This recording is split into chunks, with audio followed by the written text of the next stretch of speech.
Alrighty, here we go. Video number 3, Friday, November 8th. Happy Friday. Congrats on making it so far 2 days without me. And here is day 3. Just a quick reminder, I will be back on Monday, and Monday is our Veterans Day event. So the school day times are the same. You'll go to advisory like normal, and you'll be traveling with your second period class. Please wear red, white, and blue or something patriotic in honor of our veterans. So, yesterday you should have completed the New Deal audience guide by looking at your peers' presentations, as well as the reflection questions, and then you read Module 10, Lesson 2, and you filled out the notes sheet. I am trying to give you a lot of options for background information because next week we are starting our essay on the New Deal. So all of these are materials that will help you when it comes time to write the essay. So by now, you should have done, some sharing out in your table groups. So you should have shared out the New Deal program you felt was the most important and why. Talking about why successful New Deal programs might still be important politically. We have to remember that this is after President Hoover, who didn't really do anything. So even if some of the New Deal programs were not as successful, they are still going to show the American people that Roosevelt is actively trying to lift us out of the Great Depression. So they are still going to make him look good, and that is something that politicians always want to do, especially when it comes time for like re-election, for example. And hopefully you shared out some inquiry questions. And then I had asked the sub to help you kind of line up, depending on how you feel about this question, to what extent should the government take care of its people? And where you fall on either side of the room might be a little glimpse as to whether or not you're a little more conservative politically or a little bit more liberal. Typically, someone that's more conservative would feel that the government should not necessarily be involved, and someone who is more liberal might seem more active taking care of people. Obviously, you know that Hoover would have been on the side of the room that said the government should not take care of its citizens. And I want you to start thinking about where FDR falls on this spectrum based on what you have read so far about the New Deal. One of the things we're doing in this essay for the first time this year is a counterclaim. And part of that counterclaim you're writing has to do with this question directly.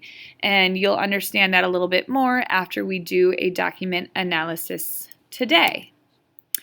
So, some things to think about. I think that during your research, it was probably a lot easier to find positive impacts of the New Deal rather than negative impacts. And likely most of your research would support that the New Deal was a good deal. One of the things I want you to do as we're getting started on our essay is review your audience guide and look for any negative impacts that came up often. One of the biggest complaints / concerns regarding the New Deal was the amount of power that it gave to the federal government. Remember that we are built on the premise of a limited form of government. The idea of a limited government limits the power to make sure not one branch is too powerful, not one person is too powerful.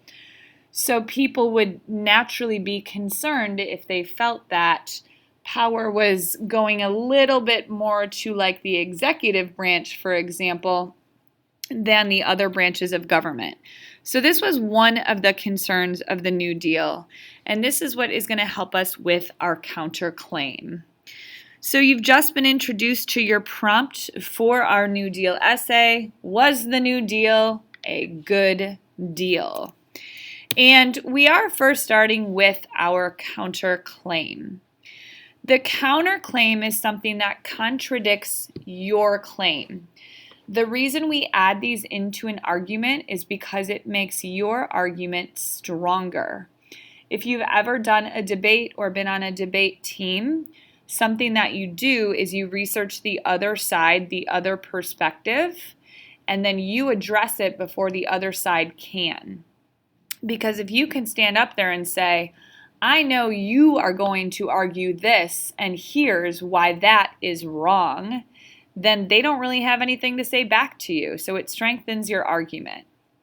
So we want to do two things when writing a counterclaim. We want to first acknowledge that there is another side to this argument, and then we need to address the other side. So here are the steps. Step 1, introduce your counterclaim. So here's a couple sentence starters. Some might say the New Deal was not a good deal. While it may be true that the New Deal gave more power to the federal government, or it is often thought that the New Deal was not a good deal because... Now, step 2 gives you options. If you have evidence their counterclaim is incorrect, you should use that evidence to prove them wrong. However, a lot of counterclaims actually have some truth to them. So if that is the case, you instead have to explain why your claim is stronger. So here's an example. It says, obviously not related to the New Deal. And there is a disclaimer about this one. I will explain later because I promised Mr. Janikis that I would. The original claim is Miss Lyman is better at fantasy football than Mr. Janikis. So Mr. Janikis did not like that, so he wrote a counterclaim. While it may be true that Mr. Janikis defeated Miss Lyman in Week 8 of the fantasy football season, the fact remains that Miss Lyman's record in the league is 5-3, while Mr. Janikis has a record of 4-4. Miss Lyman's wins and losses prove that she is having a better season.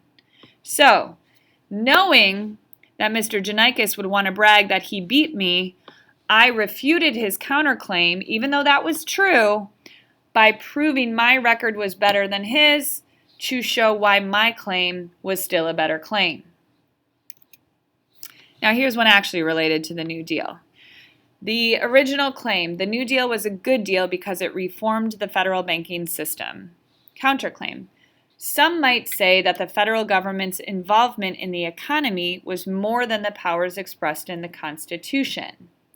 However, these reforms helped the nation recover from the economic crisis known as the Great Depression. Again, there's truth to that counterclaim, so I can't prove it wrong entirely, but I can help justify or address it to shoot down the other side of the argument. So, we are starting a bit of our document analysis for this essay. We are only looking at one document today, and that document is actually going to be one we can use for our counterclaim. So, spoiler alert, most of our documents support that the New Deal was a good deal. So your first clue about document A is that perhaps it would not agree with that statement. Now, you should get a document analysis packet and a packet of documents from the front table or the sub, depending on if he still has them. But you'll notice your document analysis sheets look a little bit different. Since we are doing multiple documents for this essay, we wanted to make the document analysis a little bit shorter. And one of the ways we did that was kind of modifying to have a simpler analysis sheet for the essay. You'll notice that for like our analysis strategy, we're having you do an inference specifically. We've done a lot of cause and effect recently, so we thought we'd do that. And we're going to be bucketing, which I'll explain on Tuesday next week. And these analysis sheets work really well for that. So today's task is only a document analysis for document A, which is the first page that looks like this. It is a political cartoon. I want to give you some background info to help you. So it is titled Oliver Twist. And if you don't know what Oliver Twist is, it is Charles Dickens's second novel. It is about a boy who's living in an orphanage in London, and a lot of it centers around how poorly the orphans are treated by the people at the orphanage. And the famous line from the novel that's later into a movie like multiple times and a play is little Oliver. He eats his small ration of food and then he goes up to the people and he's like, "Please, sir, I want some more." And of course he's denied. So you'll notice the caption, "More please," and the title, Oliver Twist, that's where that comes from. Okay, so that will help you. Instead of a direct quote, this should be your observations because it's a political cartoon. And then you can explain the observations in the second part. You'll make your inference based on how, like, what can you infer about why the New Deal was not a good deal based on this cartoon. And then in the argument section of your analysis sheet, write it as if it was a claim so that it could be something that we use later. So we will review this together when I'm back on Tuesday before we move on to our next document analysis. You can work with the people around you so long as you're on task. If you finish A, please do not move on to B because some of these we're doing together and some of these we're not. But please let the sub know if you finish early. You can use any extra time you have for Silent Independent Study Hall, CNN 10, as long as you have headphones. But I do not want to hear about people being off task or not using that time well. So I hope it's a great Friday. I'm really looking forward to Veterans Day on Monday, and we will pick up where we left off with our documents then on Tuesday. So thank you, and I will see you then. Enjoy your weekend.